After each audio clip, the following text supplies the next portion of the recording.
আসসালামু আলাইকুম। একটি জটিল বিষয় নিয়ে ছোট আকারে আলোচনা করার চেষ্টা করব। সেটা হলো বাংলাদেশের সেনাবাহিনী নাকি সেনাবাহিনীর বাংলাদেশ। কিভাবে সেনাবাহিনী বাংলাদেশের উপরে কর্তৃত্ব করার অধিকারটা পেল, এই বিষয়টা নিয়ে আমি একটু কথা বলবো। কারণ বর্তমান প্রজন্ম যেটা দেখছে, কোনো কিছু হলেই সেনাবাহিনী, নির্বাচনে সেনাবাহিনী, মার্শাল ল না দিয়েও দেশের অভ্যন্তরীণ শৃঙ্খলা ঠেকানোর নামেই হয়তো নিজেরা বিশৃঙ্খলার নামে সেনাবাহিনী প্রভাবিত করছে রাষ্ট্রকে, জনগণকে বা একটা পক্ষকে। কখনো কখনো মনে হয় সেনাবাহিনী ব্যবহৃত হচ্ছে, কখনো কখনো মনে হয় সেনাবাহিনী অব্যবহৃত হচ্ছে, মানে অপকর্মে ব্যবহৃত হচ্ছে। কিন্তু ভবিষ্যৎ প্রজন্ম, এই সময়ের প্রজন্ম যেটা দেখছে, এই যে কোনো কিছুর ভিতরে হলেই সেনাবাহিনীকে নিয়ে সরকারগুলো বা রাষ্ট্র সেনাবাহিনীকে যথেচ্ছ তাই ব্যবহার করে, যা ইচ্ছে তাই মতো অনেকে নিজেদের অপরাধ ঢাকতে সেনাবাহিনীকে সামনে টেনে নিয়ে আসে।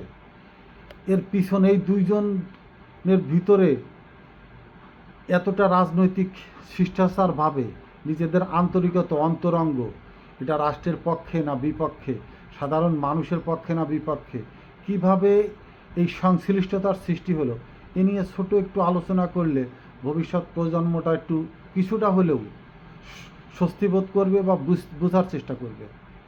পৃথিবীর অনেক রাষ্ট্রই বিভিন্নভাবে স্বাধীন হয়েছে, কখনো সিভিল ওয়ারের মাধ্যমে, সরাসরি সামরিক যুদ্ধের মাধ্যমে।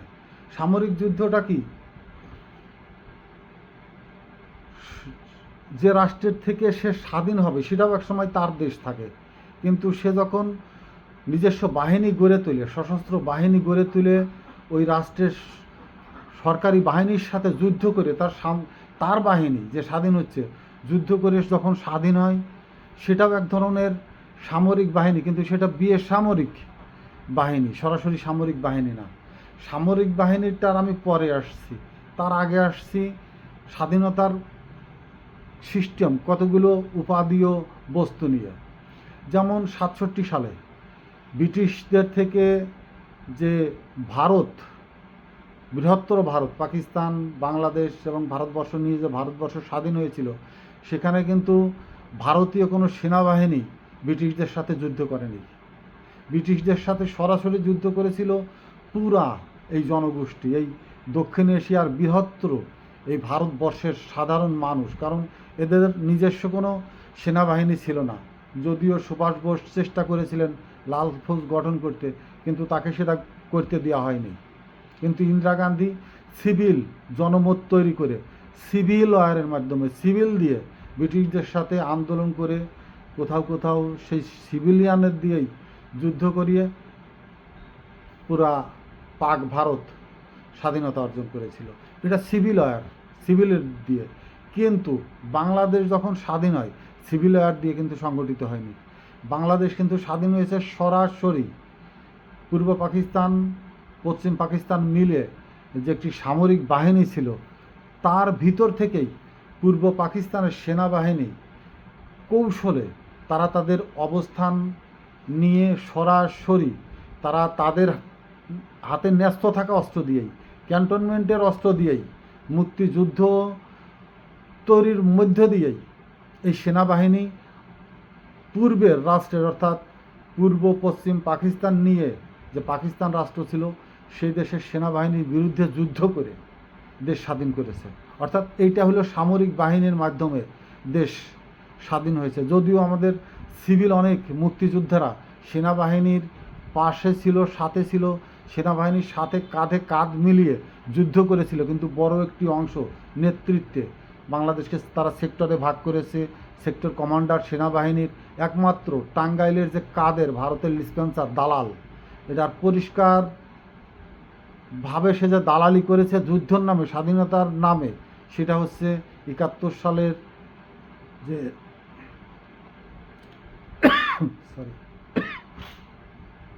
যে দলিল অরোরার সাথে জেনারেল নিয়াজির কোনো মুক্তিযুদ্ধের সেক্টর কমান্ডার ছিলেন না, মুক্তিযুদ্ধের সর্বাধিনায়ক উসমানী সাহেব ছিলেন না, মুক্তিযুদ্ধে অংশ নেওয়া সামরিক বাহিনীর কোনো প্রতিনিধি ছিলেন না, কিন্তু ভারতের অরোরাকে এই দালাল অভ্যর্থনা জানিয়ে ঢাকাতে সেখানে নিয়াজিকে দিয়ে যুদ্ধের যে স্বাধীনতার যে সনদ হ্যান্ডিং টেকিং করা হয়, অর্থাৎ স্বাধীনতা যুদ্ধকে বিতর্কিত করতে, স্বাধীনতা যুদ্ধের যে সাফল্যকে অপহরণ করতেই ভারতের এই কৌশলে একমাত্র বাংলাদেশের দালাল ছিল কাদের সিদ্দিকী।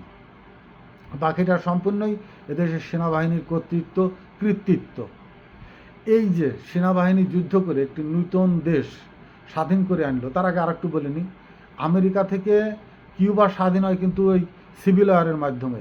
ফিদেল ক্যাস্ট্রোরা যে সিভিল অর্গানাইজেশন গড়ে তুলে আমেরিকার থেকে আলাদা হয়েছিল।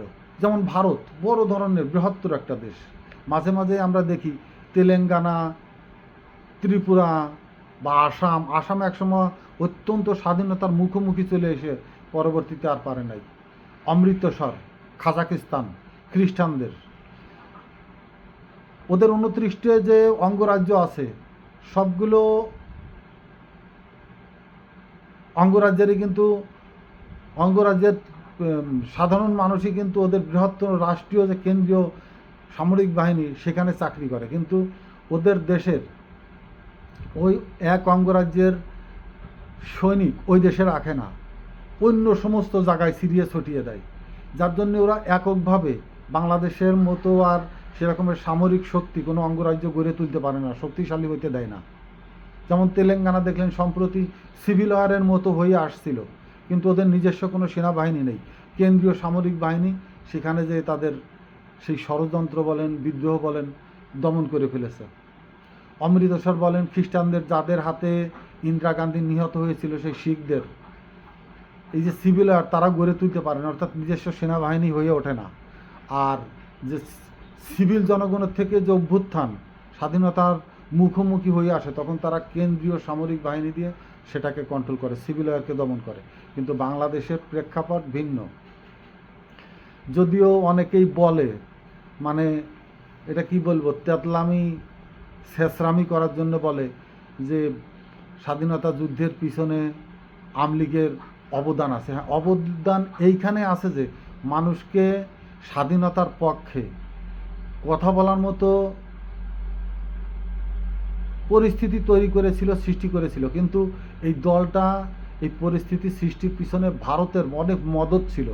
ভারত দেশকে স্বাধীন করতে চায়নি, ভারত চেয়েছিল পাকিস্তানকে দুখণ্ড করতে, এবং তারা এখনও চিন্তাধারায় সেটাই, এবং সেই পররাষ্ট্র নীতিতে বাংলাদেশ সম্বন্ধে তারা সেটাই মনে করে যে বাংলাদেশ পাকিস্তানের একটি অঙ্গ করে দিয়ে, আলাদা করে দিয়ে, দুর্বল করে তারা তাদের কর্তৃত্ব দেশে ফলাবে বা প্রতিফলিত ঘটাবে, দেশের স্বাধীন হিসাবে তারা পররাষ্ট্র নীতিতে মেনে নেয় না, ছায়া রাষ্ট্রই মনে করে তারা। তো যাক, আমি যেটা বলছিলাম, আমার যে প্রসঙ্গ, এই যে বাংলাদেশ একটি পতাকা পেল, একটি ভূখণ্ড পেল, একটি জনগোষ্ঠী পেল, একটি সংবিধান পেল, এর পিছনে সবচেয়ে বড় একটি অবদানই হলো বাংলাদেশ সেনাবাহিনীর। এটা মানতে হবে। এটা যদি অস্বীকার করেন তাহলে অনেক পিছনে চলে যেতে হবে আপনাদের চিন্তাধারাকে নিয়ে। সেনাবাহিনীর মাধ্যমে, সেনাবাহিনীর সুসংগঠিতভাবে যুদ্ধ, শুধু সেনাবাহিনী না, বিমান আসছিল, নৌবাহিনী আসছিল, একটু পরে হলেও তারা 3 বাহিনী একত্রিত হয়ে সশস্ত্র বাহিনী হিসাবে যুদ্ধে অংশগ্রহণ করেছিল। এদের অবদানকে স্বীকার করার কোনো সুযোগ নেই। এই যে তাদের নেতৃত্ব এবং কর্তৃত্ব বাংলাদেশের জনগণের উপরে প্রতিনিধিত্বের একটি অংশ চলে আসে, এটা তারা চেয়েছিল ক্যান্টনমেন্টে ফিরে গিয়ে তাদের মতো দেশের রাষ্ট্রীয় সম্পদে পরিণত হইতে সেনাবাহিনী। কিন্তু স্বাধীনতার সাথে সাথেই উষালগ্ন থেকেই যে সরকারটি গঠিত হলো একটি স্বৈরাশাসক দুর্বৃত্তদের দ্বারা, শোষকদের দ্বারা, দেশপ্রেম নয়, শোষণকারী, জুলুমকারী, হত্যাকারী, খুনেদেরকে নিয়ে সম্পূর্ণভাবে একটি অস্ত্রধারী ক্যাডার সম্প্রদায়কে নিয়ে একটি সরকার গঠিত হলো একটি স্বাধীন রাষ্ট্রে।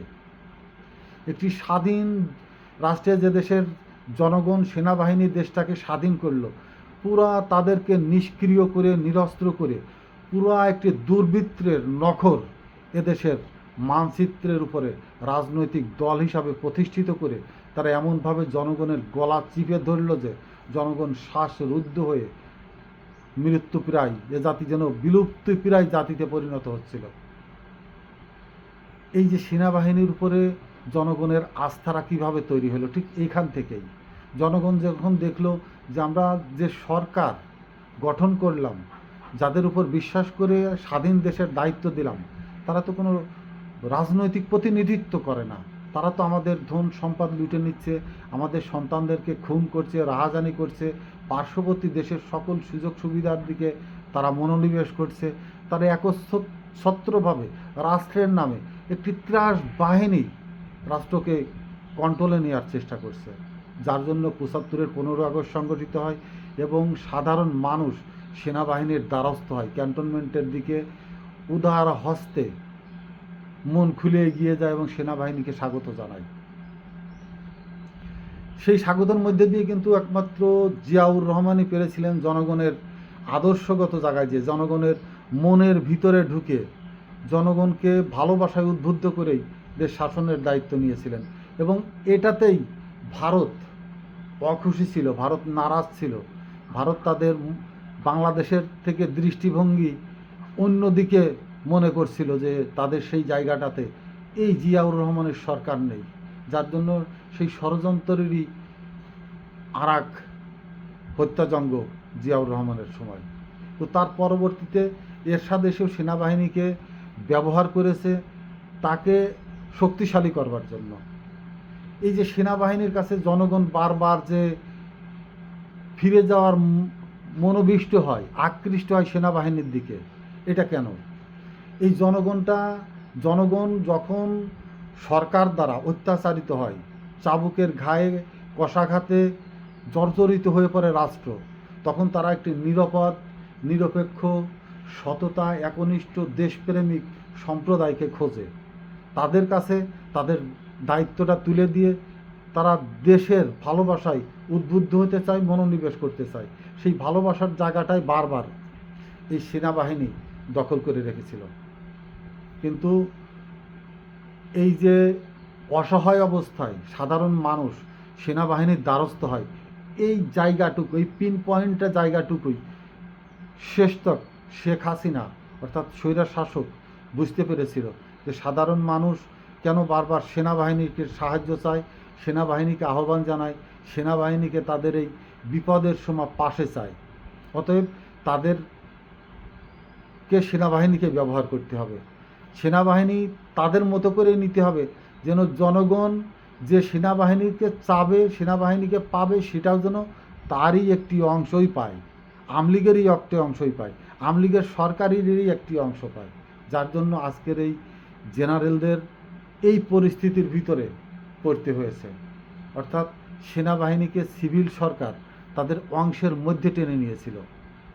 তাদের যে জনগণের উপরে যে খড়ক, জনগণের উপরে যে অত্যাচার, নিপীড়ন, জুলুম শুরু হয়েছিল, সেখান থেকে যে সেনাবাহিনী নিরপেক্ষতা নিয়ে আবার মাঠে এসে পাশে দাঁড়াবে, সেই রকমের সেনাবাহিনী আর এই সরকার রেখে যায়নি। সরকার সেনাবাহিনীকে তাদের একটি অংশ হিসাবেই সিভিল সরকারের মতো করে নিয়েই ব্যবহার করে তাদের পোশাকে আশাকে সেনাবাহিনীর পোশাক পরিয়ে রেখেছিল। যে সেনাবাহিনীর চরিত্র এখন এই প্রজন্ম দেখছে, এইভাবেই ৭১-এর মাধ্যমেই সেনাবাহিনী রাষ্ট্রের ভিতরে সাধারণ সিভিল সরকারের ভিতরে ঢুকে পড়ে এবং সিভিল সরকার তাদের অত্যাচারিত একটি শোষক হিসাবে নিপতিত হতেই সেনাবাহিনীকে তারা ব্যবহার করে কুলসিত করেছে। এই বিভেদটুকু যখন আমরা পরিষ্কারভাবে বুঝতে পারবো, তখন সেনাবাহিনীকে আমরা স্বতন্ত্র রাখতে চেষ্টা করব এবং ভবিষ্যৎ প্রজন্ম যেন বুঝতে পারে সেনাবাহিনী রাষ্ট্রীয় সম্পদ, সে সরকারের কোনো অংশ নয়, সে রাষ্ট্রের সম্পদ, রাষ্ট্রের অংশ। এইটুকু বুঝতে পারলেই সেনাবাহিনী যথাযথ সম্মানের জায়গা খুঁজে পাবে, অবস্থান পাবে এবং সিভিল রাজনৈতিক দলগুলো যে সরকার গঠন করবে, তারাও সেনাবাহিনীকে রাষ্ট্রের সম্পদ রেখে শুধু সরকার গঠনের নিমিত্তেই তৈরি হবে, ভবিষ্যৎ পরিকল্পনা সেইভাবে নেবে। আসসালামু আলাইকুম।